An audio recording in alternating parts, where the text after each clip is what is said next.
So welcome to April's hang handstand pancake.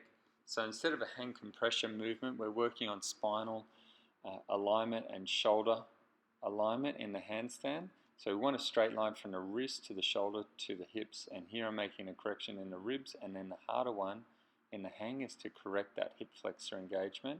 Still got a little bit of an arch, but I'm trying to really straighten out there, a little bit better there, and get that horizontal femur, and then look down like I would in a tuck handstand. So you can check out #tucklife on Instagram to have a look at different people working on a tuck handstand to improve your handstand.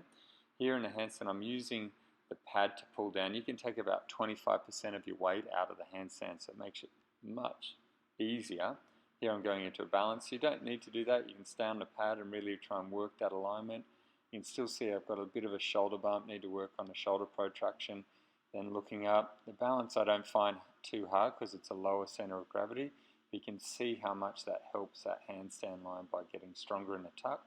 Really strengthens the shoulder and gives you a better position. Then here in the stand, I'm pressing up overhead, trying to get that nice line from the wrist to the shoulder to the hips. Maintain that, maintain the ribcage stability, lumbar stability, and then moving through the hips.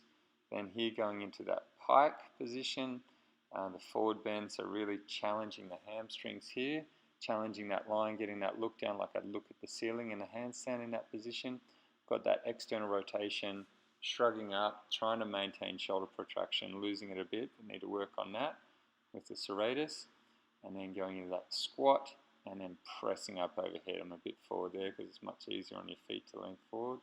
So film this, get it back to me, work on your shoulder mobility, ribcage stability, the line through for your handstand, and I'll see you soon.